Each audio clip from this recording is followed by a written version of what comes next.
it is a full-fledged comedy school started by Brian Scott McFadden, Clayton Fetcher, Eddie Brill, and myself. Yay! And we teach all levels of comedy, 101, 201, 301, all the way up to a residency. And you could go online and hear more about it. I'm not going to bore you. And instead of me introducing everyone, which I hate doing, I'm just going to pass the mic and everyone's going to introduce themselves. So I'm Felicia Madison. I'm the booker and also a comedian myself. You really sold yourself short. She's a lot more than that.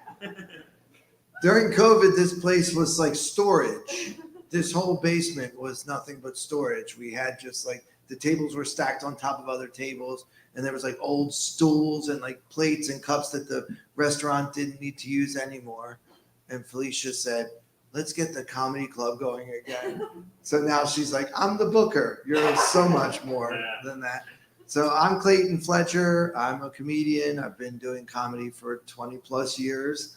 I'm also the talent coordinator here at West Side Comedy Club. So I run the new talent program, and I also teach many of the classes here at the funny stand-up. Isn't there another name that we're using too? The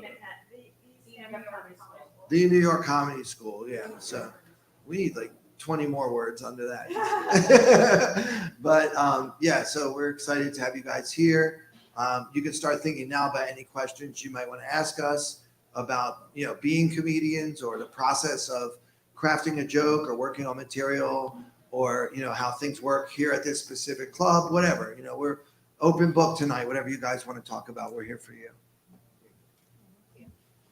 Hi, I'm Denise Grayson, and thank you for inviting me tonight. I didn't start this school, but I was invited to come and teach here, and I might just do that. It's a lovely place. I'm an actor, I'm a producer, and I predominantly coach stand-up comedians. I work with actors and public speakers. I work one-on-one a lot, but I can offer a lot of help and guidance and information. I think that's what we're here for tonight. And you're teaching classes. Yeah, so hopefully when I'm back in town in June, I think we were talking about. So I'm looking forward to that. And I'll pass it on. Yeah, I got my own. My brother. Always bring your own mic wherever you go. It's just like You always have a mic in your hand. That's right. Wherever I go, I bring a sound system, microphone. You never know. You never know. I did a show in a furniture store, which if you're a young comedian, you'll sometimes get offered weird things. And we did I don't know, it was a Huffman Coos or something. And they decided to entertain the employees. And they had no sound system. They had no sound system at all. And they were like, we thought you provided that. Okay. Like when you do things on the road, you often get weird queries like that, where we just assumed that you would take care of that. Like we just carry speakers on our backs. Comedy is the most revered and disrespected art form probably that there is. It's looked up to by everyone. Oh my God, I can't believe you do that. And the same person will be like, fuck you, you're not funny. You know what I mean? Like, I can do better than that. Because everyone thinks they're funny, okay? Everyone thinks there's not a personal line that doesn't go, some people will say they won't do stand-up, they can't do stand-up, they can never do that. But most people will not say, I have no sense of humor at all. Everyone, even the people that won't laugh at anything and don't get a joke, will say, I have a really good sense of humor and I thought you were not funny at all. Okay, now, I don't know why I'm doing an Upper West Side, the old school Boca Raton accent up here or something. But anyway, I'm a stand-up comedian. I hope that's obvious. This is the biggest crowd I've ever drawn. I'm a big draw, as you can see. Been doing comedy since the early 40s already. I started in 1968 with Corbett Monica. No, I started in the 90s, and it was very different. There were no classes at all. There were no classes at all. In fact, they thought that you couldn't teach this. There was an idea that comedy was unteachable skill. And we can teach you to get better. We can't teach you to be funny.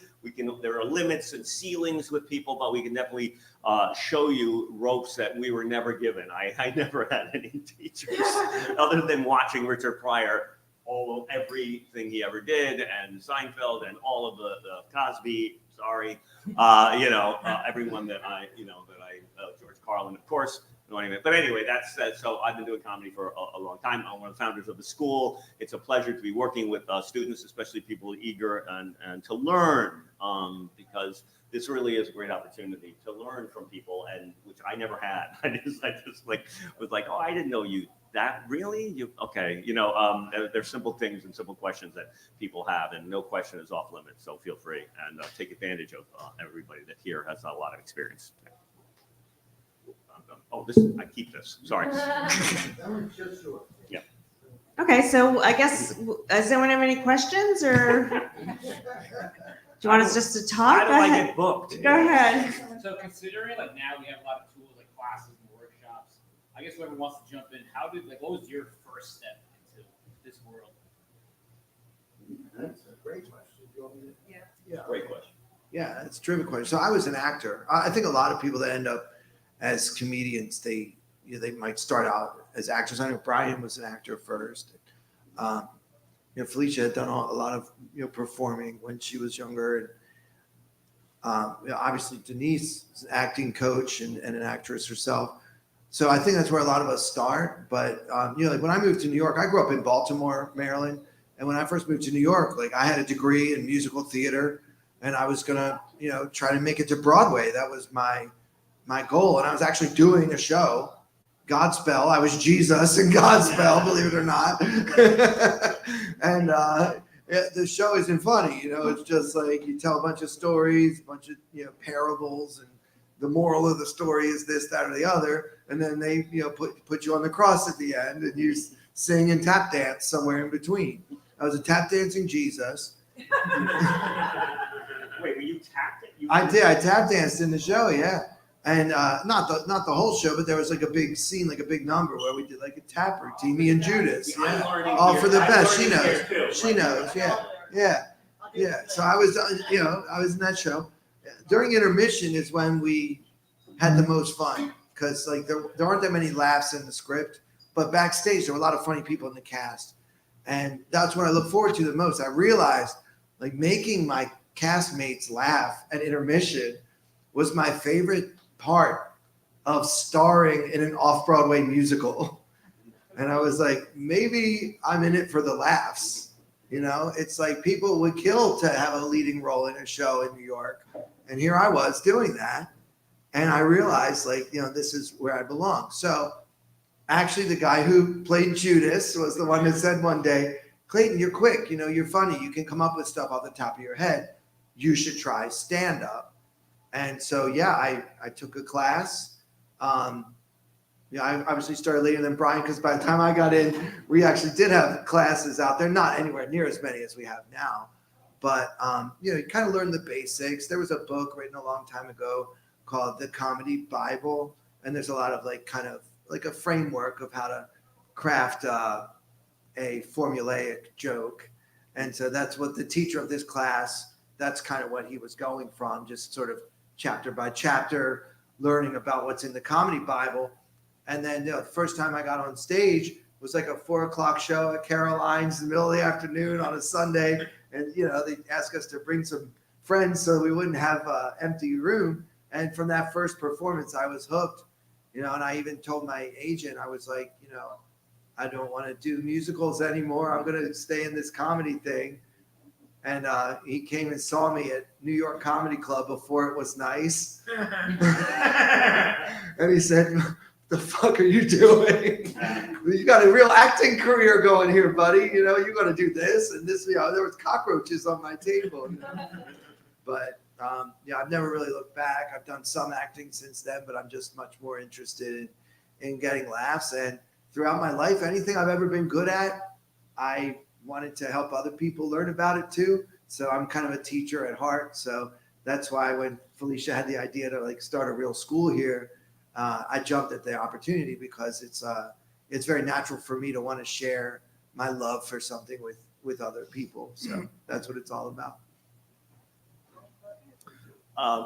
Me? When I started, there was the Improv on 42nd Street, 44th Street, and that was there was the Ye Old Triple Inn. There was two bars that you could go do stand up at. One was horrible. You triple it. Oh, improv, you would have a line around the block of the most bizarre looking people who wanted to get into this field, puppets and people with musical instruments and just everyone. It just looked like a mental institution that just got out.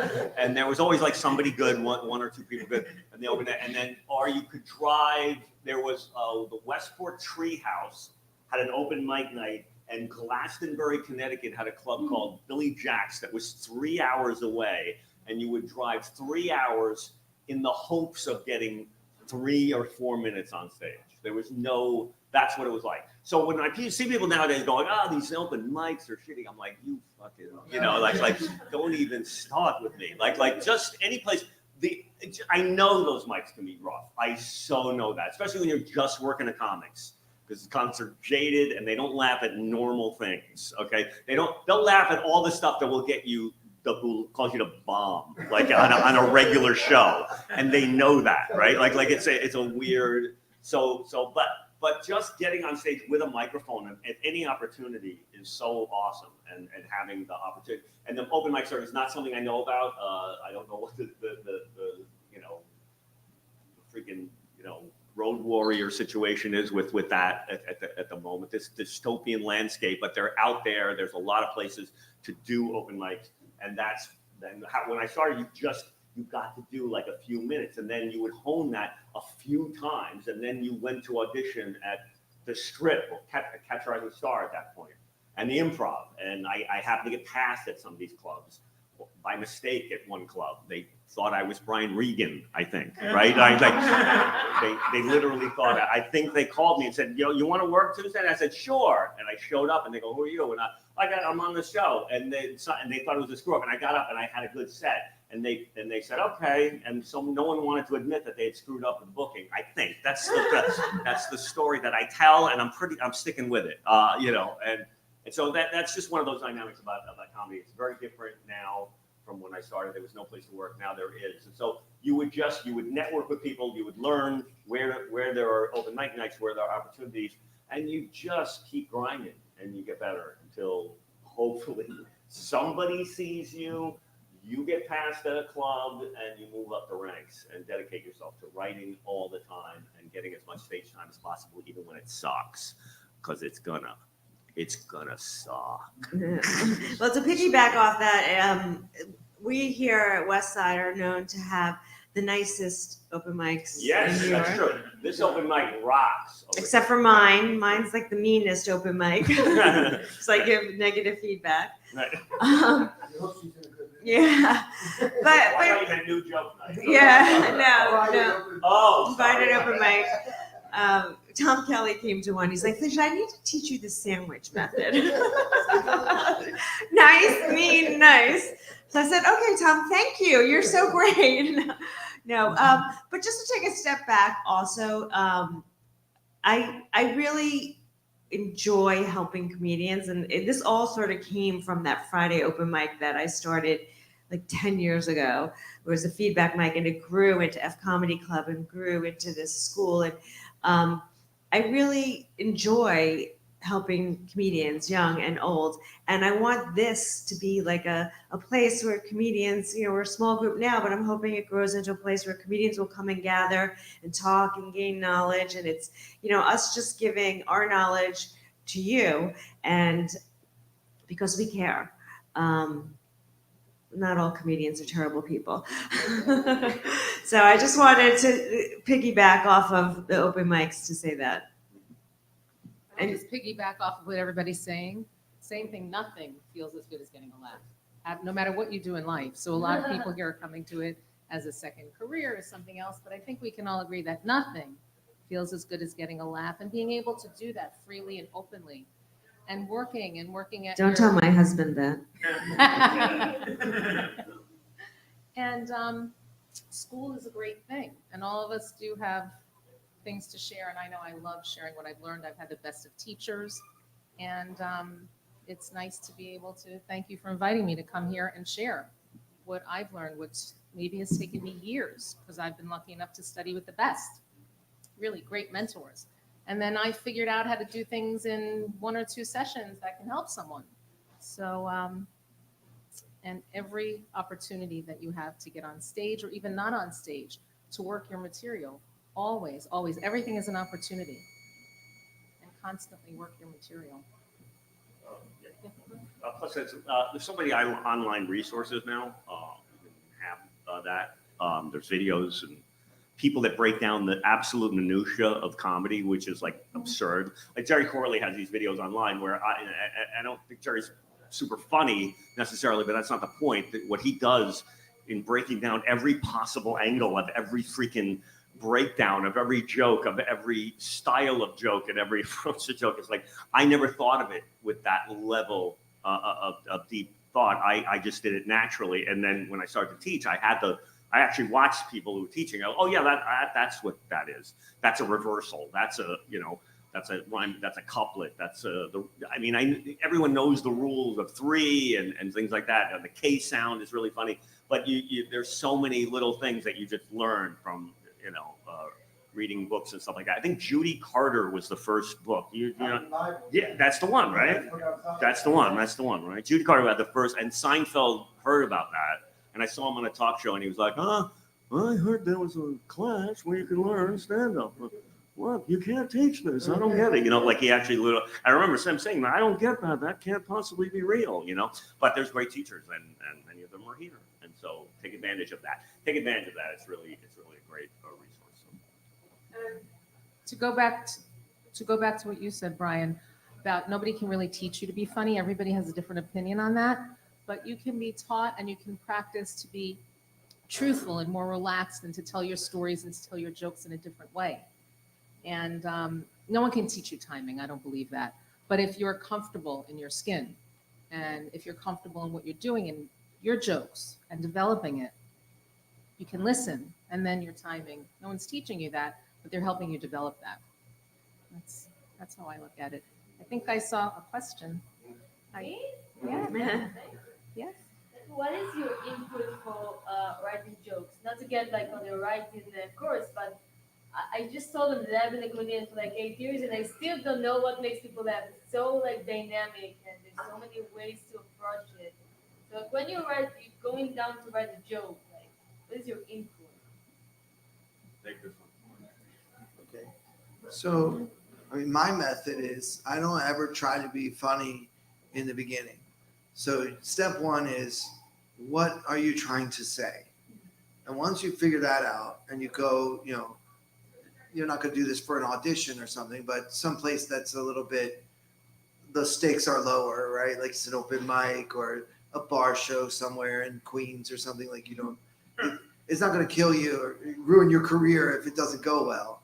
I would do these even when I was pretty new, and I never wrote it down first. I said it first and wrote it down later.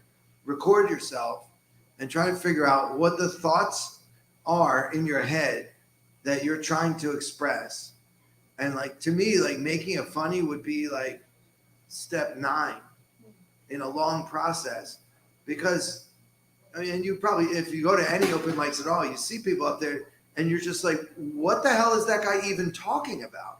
Right? Because part of it is just figuring out how to get the thoughts in your head to come out of your mouth in a way that makes sense to other people, right? Because it makes sense to you. It's in your brain.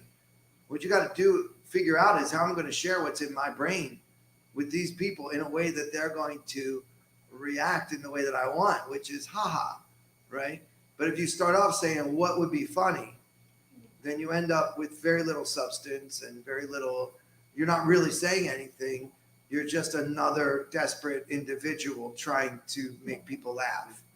And we got enough of those. What we really need is people that, the problem with most comedians, honestly, and believe me, I'm a guy that watches 2,000-3,000 videos a year.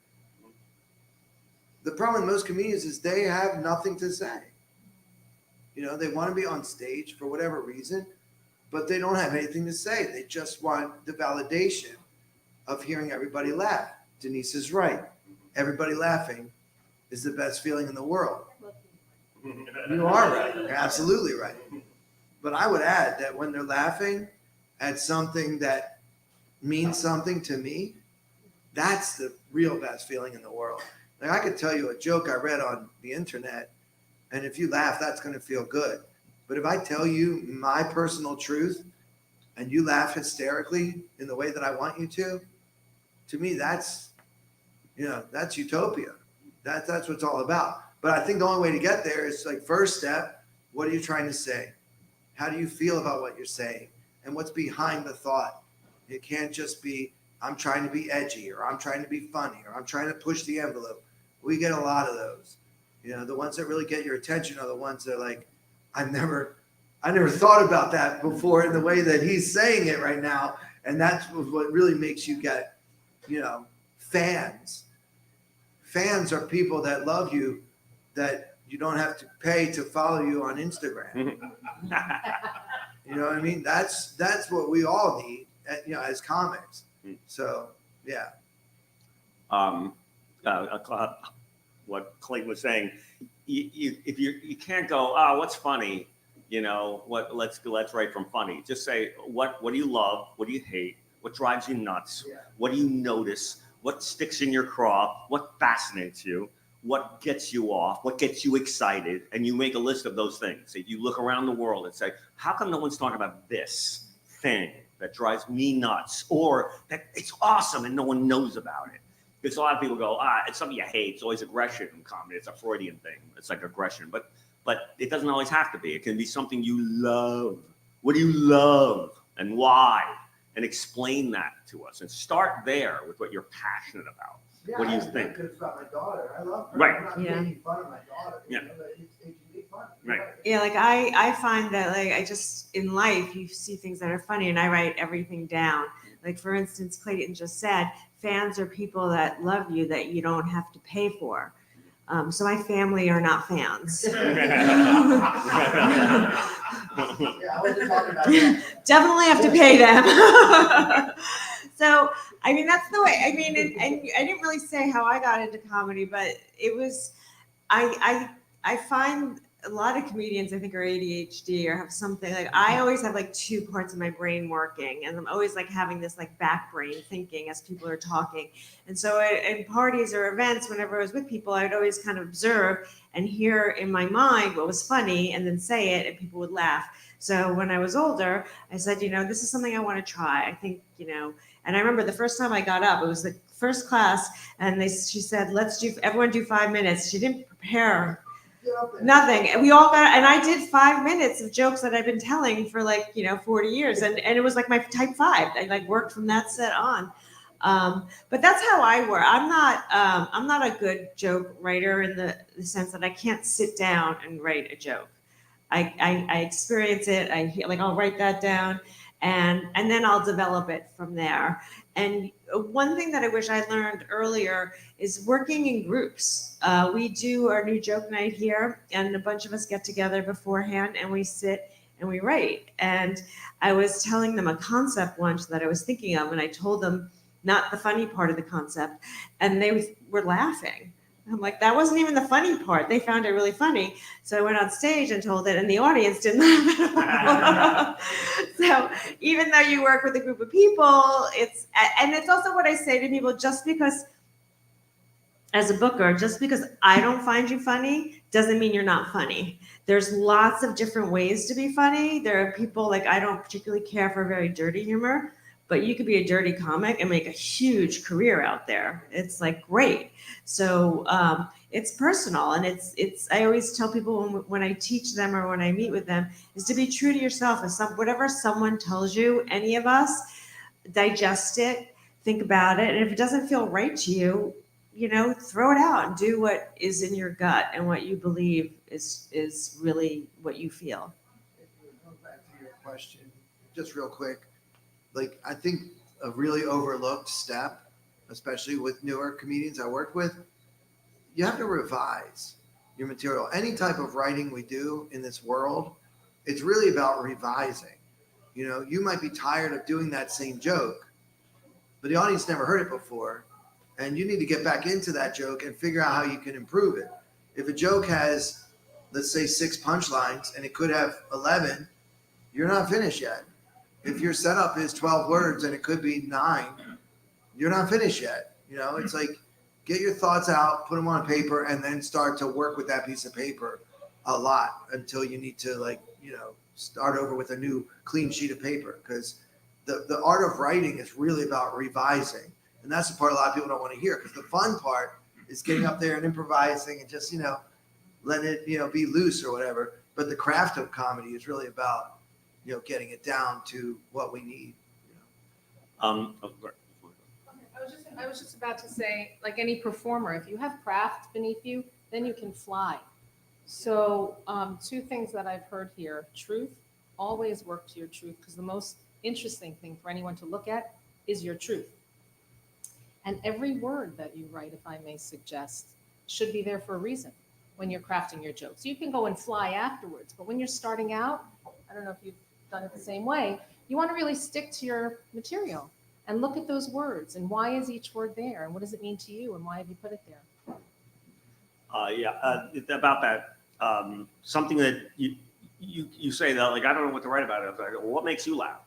What do you think is absurd? What do you think is funny? What weird things happen to you? What's something that, I went to Starbucks and they didn't have the coffee ready. So that just happened to me. That happens a lot. I go to Starbucks and they don't have coffee.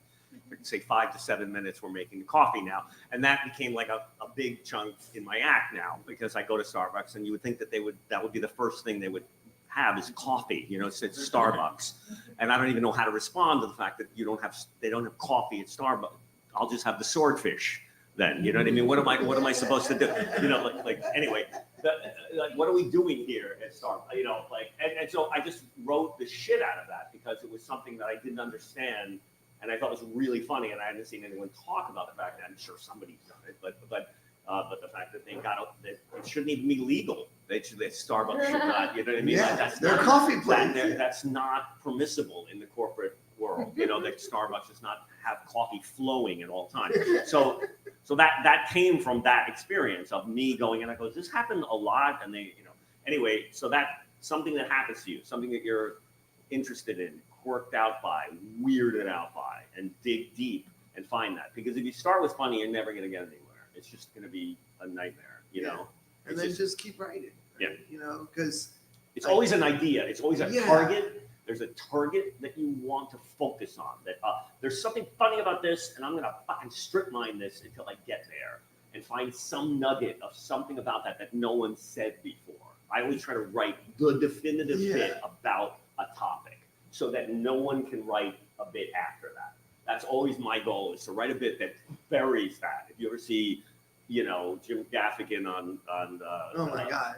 What is it? Pop-Tarts? Hot Hot Pockets. Yeah. He buries that bit. You can't do it. Brian Regan and Jerry Seinfeld both do Pop-Tart bits that are very different but brilliantly funny. And there's no point in me writing a Pop-Tart bit because that's been done. Gary Goldman on the, capitalizing the abbreviations of the states is just one of the most brilliant pieces of comedy ever written, because who could guess that something like that he thought was interesting, he turned it into poetry and magic, and it goes on forever. And he found every angle, and I watched that just with my jaw on the floor going, how did he fucking do that? About the capitals, okay, on TV, a 5-minute to 7-minute bit about the abbreviations of the capitals. If you haven't watched it, watch it. It's a master class in the elevation of minutia into magic. It's phenomenal, okay? And watch great comics and watch great bits, Watch great bits. Watch Larry Miller, The 5 Stages of Drinking. Okay, if you don't know that, it's like you should know, like Bach. You should know the great Mozart pieces, right? In stand-up, watch Richard Pryor. Pretty much anything, but watch the Addicted to Crack, where he burns himself up and he tells the story. It's chilling and heartbreaking and hilarious at the same time. And watch him talking to his kids and how kids lie. You cannot do a bit about kids lying to their parents as good as Richard Pryor did. He buried that, even though people do, and it's still good. But Richard Pryor, one of the best bits. So that's what you do. You find things that fascinate you, that really stick in your craw or titillate you, and you just whip them up into a frenzy and write everything you can about them from every angle, because you got to just keep digging and digging and digging. It'll take you a long time to go, and then that bit will appear out of the ether.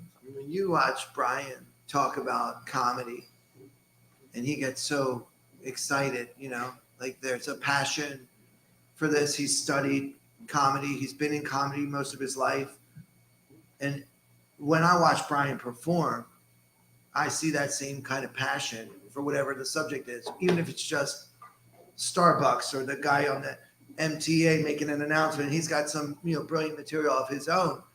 What makes it work for us as the audience is when the comedian is fully invested, emotionally committed to whatever she's saying. That's what we want to see, as an audience. That's when it's like, wow, that person on that stage is really going for it and taking a risk that I might not love him, right? And that risk is what makes you interesting. The fact that you can allow yourself to get so passionate and worked up and excited and share your truth, even though you're running the risk that they're going to reject you and say, that's not funny, you suck, the other guy was better, whatever, we take that chance. And that's what makes the whole thing interesting. The stakes are high, which is why Zoom doesn't work, because everybody's on mute anyway, so who cares? It's an excessive need to speak. So I think when you're writing, think about what you need to say. So when you get on the stage and you're performing, it's that need.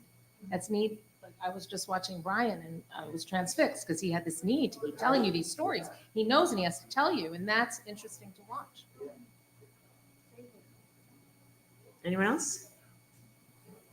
I guess you guys probably see this because you see beginners a lot. What, I guess, are common mistakes you see for beginners? They start comedy. That's the first mistake, right? Doing it, choosing this. I mean, that's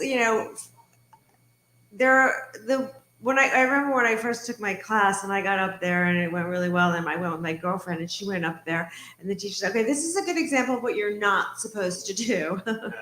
And, we asked what she did and she was a marketing person because she was very, descriptive and added a lot of flourishes and that I think the hardest thing to get comedians to understand is that it has to be tight, kind of like what Clayton was saying. You gotta, like, if it's 12 words, you gotta get down to 9 words, you gotta get it very, very tight. And I always find that linguists and lawyers are very good comedians because they can find that one word that says the most, takes up 4 words. And they'll argue with you, the comedians. And I said, they'll say, like, you see Sebastian Maniscalco or Jerry Seinfeld that are out there telling long stories. I'm like, yeah, they could shit on stage and people will laugh. You're not at that level, and you're at the point where you get 5 minutes on stage. You need to make sure people are laughing every 8 to 10 seconds. So all these extra descriptive words, or if it doesn't have anything to do with the joke, you got to take it out. Like people say, my college roommate and I moved in and and we went to a Halloween party. I'm like, why did you have to tell us he was your college roommate? Why didn't you just say went with we're into a party? So I think that's the biggest part. And I'm really good at editing. And Clayton and I worked together when I first started. And he once said, I've never said this to anyone before, but I think you need to add words. She got it so tight you didn't know what it was. Put those words back in.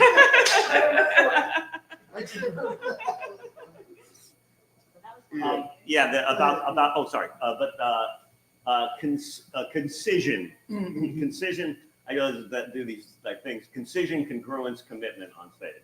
Concision, the shortness of if you can say it in a shorter amount of time. And I know I've got this question in my class. People go, well, what about, Norm Macdonald? He does these long bits. I go, yes, but that's the point of the bit. The particular pieces that Norm does, some of them, but Norm has short punchlines as well, short set of punchlines. Some of the shortest punchline ever he wrote for SNL was the Yippee Jerry Rubin died. Yippee Jerry Rubin died. Oh, sorry. Yippee Jerry Rubin died. Okay, it's the same joke, and he said he was so proud of that because it was the punchline and the setup were the same thing. Okay, I don't think that's ever been accomplished in the history of comedy like that. It's genius, right? I don't even know how you can come up with that. But concision, commitment, like commit to what you're saying, and congruence. Everything should make sense in your act. Like from why is this guy now this other person? on stage. Like a lot of comics will have like disparate, oh, I have a piece about this, but it doesn't really fit who you are on stage. You gotta, and you'll figure that out. This is high level shit later on, because you're finding your voice and you're finding your feet. But a lot of times a comedian will have something that paints him as this particular character, or maybe a dark character, and then he'll try to do something way lighter, and it doesn't really fit. Or they'll do something happy and go lucky, and then they're trying to get a pedophile joke or something like that doesn't really fit there, and that's because it's incongruent to the person that they are. Not to say you can't do all of those things. I'm not saying that, right? But you got to be able to walk before you can run, so that your act should flow. It should be connected. The best comics like Billy Burr, Chris Rock, or whoever, Dave Chappelle, the interconnected tissue between the pieces takes you on a journey, and you feel like you've just been watching a guy talk for 30 minutes or 45 minutes, and an hour's gone by, and you don't even see the seams in the tapestry. It's just because everything is weaved together, and that's masterwork, and it's hard to do, right?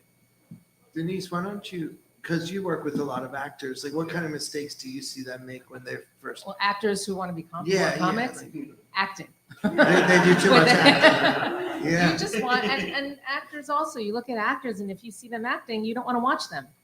You want to be. You just want to tell your truth. And that's true in an acting scene, and it's true as a comic. You mentioned Chris Rock, and I always use him as an example. That one comedy special, this is something for, I think, people starting their careers that's very important. Learn your words, learn your lines over and over and over again, and make them come out like a thought. Later on, you can fly, but when you're starting, get that technique underneath your belt, like an actor would. If you look at that Chris Rock special, when he's from country to country to country, he'd lift his hand up and he'd put his foot down, and he'll jump from Thailand to Monaco, and he sets his foot down at the same time, and it's like the first time he's saying it. So you always want it to be like it's the first time you're saying it. And at the beginning, it takes a lot to be comfortable in yourself. You need to breathe and have a voice. We need to see you. We need to see. I just lost my voice for a minute because I didn't take a breath. And if I were, on stage, I know how to just stop. And if you look at me and I make a mistake, I'm comfortable with that. But a lot of what happens when you're starting is the discomfort shows. So it's really important to work on being comfortable in yourself, knowing your words, knowing what you're going to say, being seen, being heard. And no, you don't want to be actory. Some of the actors I've worked with who have a stand-up set, it just is. It's that need to talk. Why are you talking, and who are you talking to? Anyone here who's an actor knows that's the basic of. Oh, yeah. And it's very similar. Why are you talking? That's funny. I taught a class for actors at the Actor Center, and I was trying to do stand-up for actors, and it's fascinating to watch, because I try to get them out of the bad habits, because they're actors, so they're acting. But stand-up is a different animal. There's a certain sincerity and a certain authenticity and you can't act that. It's got to really come from an organic, really, really deep emotional place. And so that was a struggle to get. And you see so many shitty, great actors try to be stand-ups. Because they have an idea of what they think it should be. Right. Yeah. Yeah, but on the one hand, you have to learn your lines and be so specific and accurate, but on the other hand, you don't want it to be too like an acting thing. So how do you find? So, yeah, I understand exactly what you're asking. So let me jump in here. I think I got something for you. In any art form, there is an illusion that has to take place. Like you go to the opera, and it looks like they just have these magnificent voices just popping out of their mouths, right? You watch ballet, and it just looks like they're floating, like they're flying, like little swans flying around. And in comedy, the illusion is that there's no craft, that there's no script. It appears that I am just making this stuff up as I go. And it looks like I'm improvising. You watch Robin Williams, everybody always says, Robin Williams was this great improviser. He didn't improvise on The Tonight Show, okay? You're not gonna go in front of 40 million people and wing it, you know what I mean? But it looked like he was, and people believed that he was, and that was part of his, cachet, was that he was so good at doing what we're all really trying to do, which is like the greatest compliment you can give me after the comedy show is like all the other comedians they had good material, but you were just funny, because then that tells me that they didn't realize I was also doing material. So we craft and we write 12 words down to 9, and we try to replace the word, around the corner with 2 blocks, like we do all these little tiny little edits that we're making to try to make it as close to perfect as humanly possible, and then perform it like we're making it up as we go. Yeah. That's a question I have, which is how do you keep your routine fresh Good and spontaneous? And how does the relationship with the audience feed into that freshness? So just to take a step back and then I'll get to that one. A lot of times when we're open mics and people perform a joke and then they'll be done with the joke and then they'll start talking to me and we're discussing the joke. And I'll always ask them if they recorded it and I say, listen to how you sounded when you were telling the joke and listen how you sounded when you were just having a conversation with me. And it's always different. And, it's like, I always say to people, is that how you talk to people in a conversation? Well, I went to the club and then I decided to go. And we do exercises where we have you sit down and instead of performing, you just pretend you're talking to everyone, just what you want it to be, a conversation. And getting back to what you say, it's think about people that do the opera, people that do Hamilton every day, 8 days, how do they keep it the same? It's the same exact thing. It's practice, it's learning, it's getting the cadence down, it's memorizing it and getting it so that it's done. And sometimes if you record yourself, and sometimes I'll see a joke, why didn't that land? Then I'll look at that, I'm like, oh, well, yeah, like look what I looked that way. You'll do something different that made a difference. Once I forgot a word that was really important to the joke, but it's the same way. It's just the same as any other performance. Yeah, so keeping it fresh is like, in a way, we comedians have to be actors. You have to find that new relationship each and every night with that audience. Just like, as I mentioned, I came from a theatrical background. Like if I'm on tour and I'm doing a play, like I was in a play one time called Laughter on the 23rd Floor, which is a Neil Simon play that's about comedy writers. So it's like sort of foreshadowing where my life was headed at that point. And every night, we're on the road, but every night I had to reconnect with my scene partners, the other actors in the show, and create that reality for ourselves and pretend that we didn't just say this same shit last night in Des Moines that we're saying tonight in Cincinnati or wherever we are, And so that we have to find that for ourselves. And like, to me, what makes it fun and interesting is I always have a set list in my pocket, like what I'm going to say. And then I basically never follow it because I will make adjustments based on what the audience is doing, whether I start doing more crowd work because they particularly enjoy that, or if I try a joke that I know relies on sarcasm, for example, and the audience doesn't seem to get it, I have a bunch of other jokes I might have had on my set list that night that I'm not going to do tonight because it's not a sarcasm crowd. So it's like what's really fun about it compared with acting is that we're taking that real-time feedback and we have permission, we have freedom to do whatever the hell we want. That, Felicia's the booker. She doesn't care what I say as long as you guys laugh.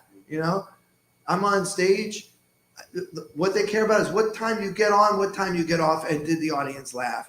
No one has ever said, so Clayton, what topics did you discuss on stage? So that part's up to me, right? They don't care as long as everybody's laughing and they don't get emails the next day, about the comedy being offensive or something like that. Then you're home free. So just make it fresh by connecting with the audience and being real and having a relationship. That's it. Yeah. You have to listen. Yeah. Like Clayton was saying, I often have a list of things, and I'm going to do this, and that goes right out the window many nights, where it's like, okay, this crowd is not buying this particular thing. And comedians have this amazing ability to have out-of-body experiences where we're up here talking to you, but we're somewhere else planning what we're going to close with, okay? And that, we're going, okay, this guy in the corner, I got to worry about him, and now I'm talking to you, and I'm doing a bit about this, but we're multitasking, thinking, okay, that bit's not going to fly here. This audience does not have the attention span to follow one of my 6-minute Wagnerian operas that I take so much pride in crafting. They're not going to go on that journey. So I got to get rid of that. And then I call an audible, at the line of scrimmage and throw it. Yeah. All right, we're going to call an audible. We look at the defense and you go, okay, this isn't going to work. They're seeing where we're going with this, or they're really rushing the fucking passer on this one. So we're going to just call blue 42, that's out the window. And that goes right out the window. So, I mean, and the thing about, like you were asking about the spontaneity of it, I mean, I tell this in my class. I'm a very funny guy over here, right? No, but he's a young comic, working his ass off, doing great work. And he, I told this in my class that so many comics go on stage. I was just on the subway and this happened. Okay. And right away, that's bullshit. That didn't just happen to them. That's part of the rap. But if you go to the cellar on any night, you'll see a great comic go on and say this just happened, and you buy it, okay?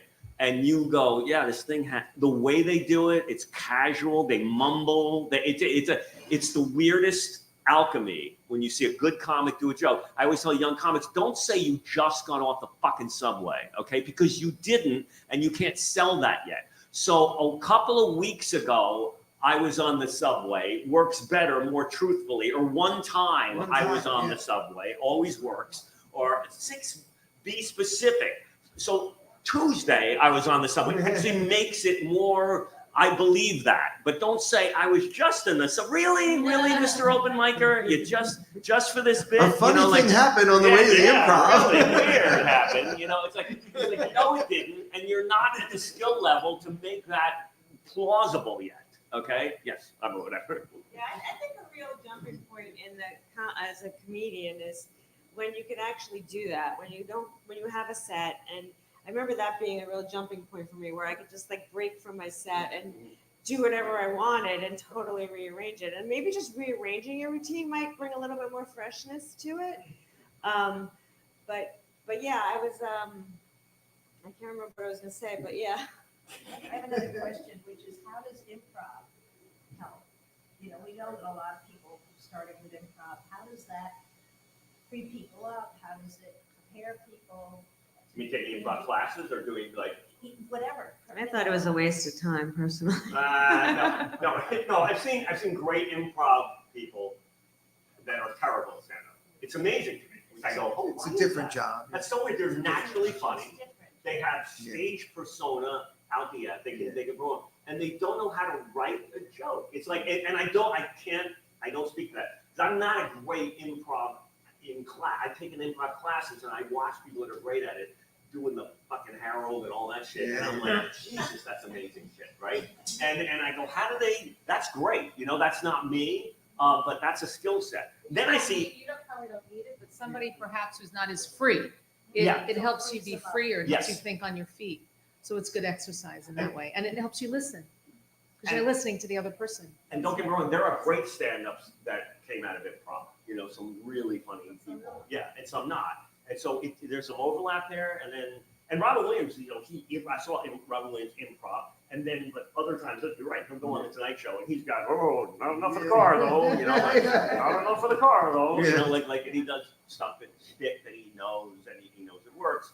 So yeah, so improv is a great skill to learn. Highly recommend it. Any kind of performing on stage stuff that puts you out of your comfort zone and forces you to use different creative muscles is highly recommended. It's not going to hurt you and you're not going to get worse for the wear for it. So I wrote a book. I co-authored a book called The ROI of LOL. So it's a business book designed to help business people learn from comedians.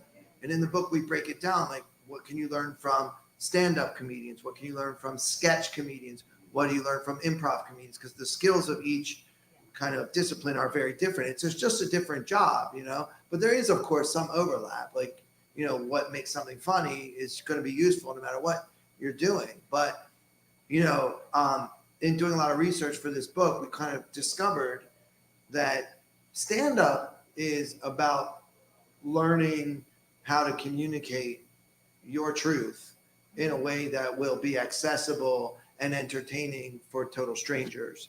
And improv is about working as a team to build something together. So it's a totally different job. And in stand-up, authenticity is a word that keeps coming up tonight, right? That's everything. Like, you've got to be real. You know, somebody asked, what's the biggest mistake new comedians make? Oh, they're fake. They're not real. They're not real. You know, you got to be real. Well, in improv, it's really more about creating a character that's probably based on something real. It might be based on some part of you, but improv is mostly about fictional storytelling, and stand-up is about reality storytelling, actual, truthful storytelling, which is why I think sometimes there's a little bit of like a friendly rivalry between stand-up comedians and improv comedians. Like, we think we're the real ones, because in a way we are, because we're telling our truth and you're doing like a scene, you know? So that, you know, to me, that's it. But even when you're doing stand-up, you know, as I mentioned earlier, my method, my technique, the one that I teach here, is that you start off with improv. You kind of have an idea what your topic is, what you want to talk about. But I encourage people, first time you go on stage, don't have it all written out, because I want to see what happens if you just start, you see like how Brian was getting fired up talking about this, that. Like, that's what we want to see. And that's what audiences want to see. And if you write it down on your little laptop first, we might lose that reality and that passion and that you that comes out. So I remember what I wanted to say. So it's an interesting phenomena. And I always get a lot of people that are working on their type 5. I have a lot of people that think they're going to be on the Tonight Show all of a sudden. And so they want to come, and they come in and they say, I just want to run my type 5.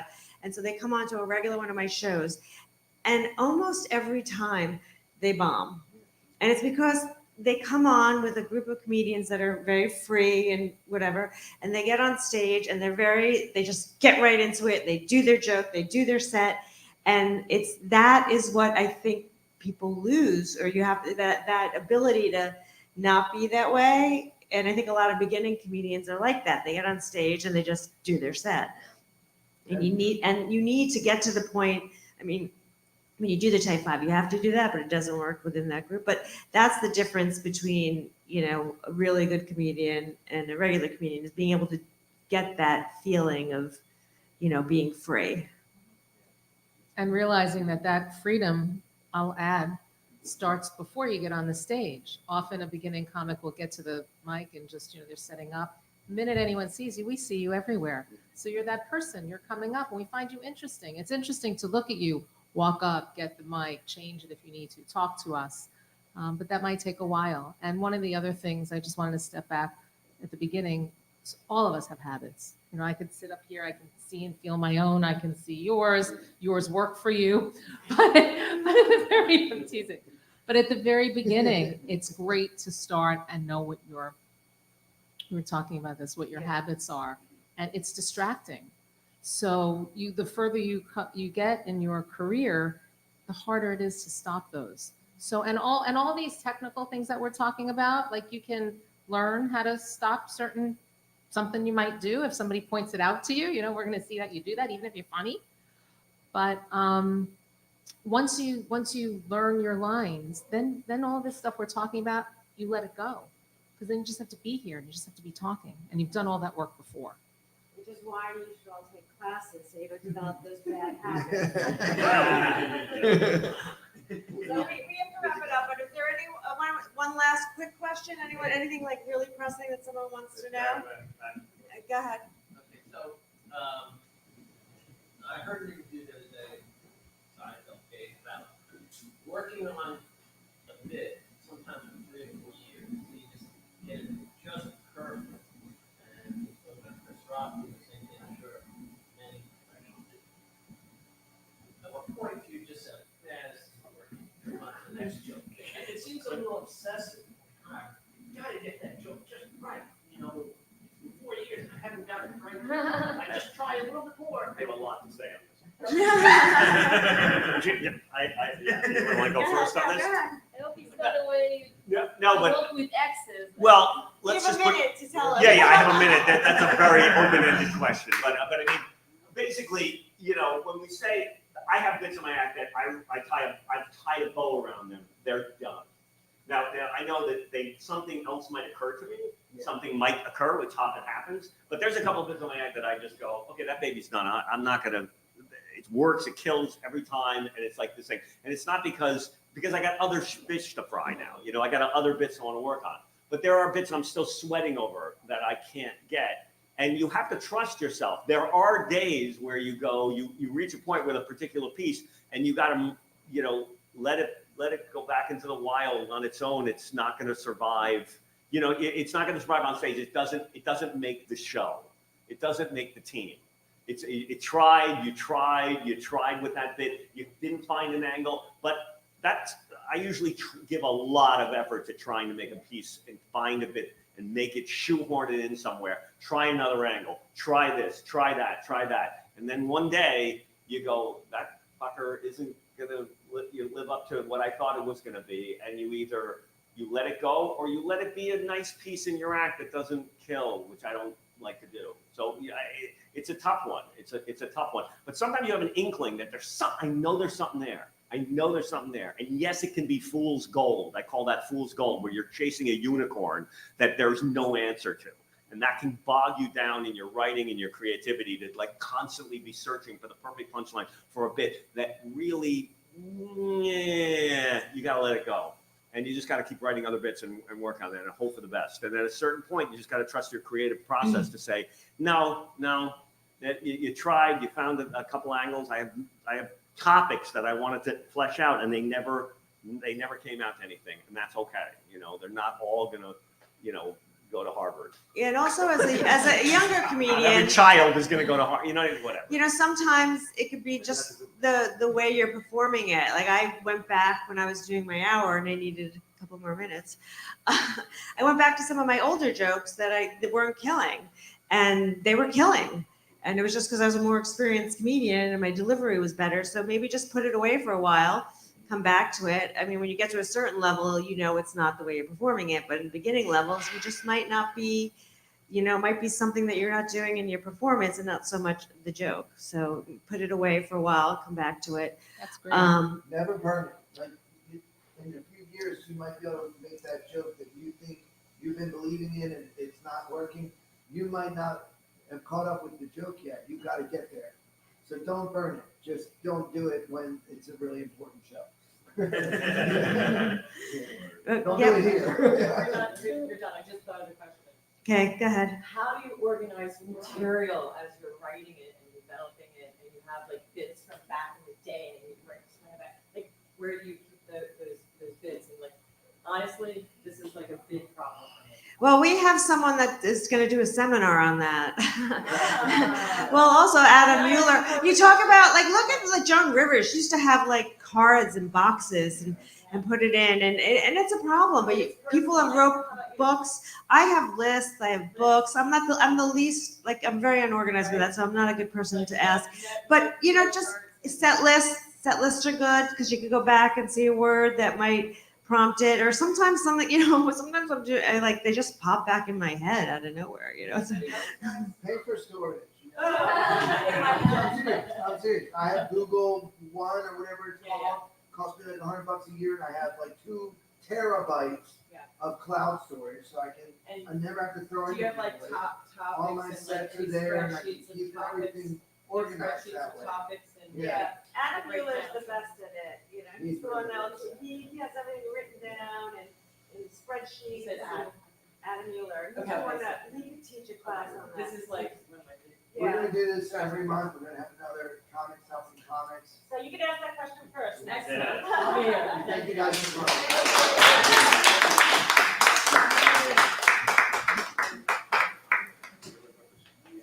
So smart. Was that helpful? Yeah. So much.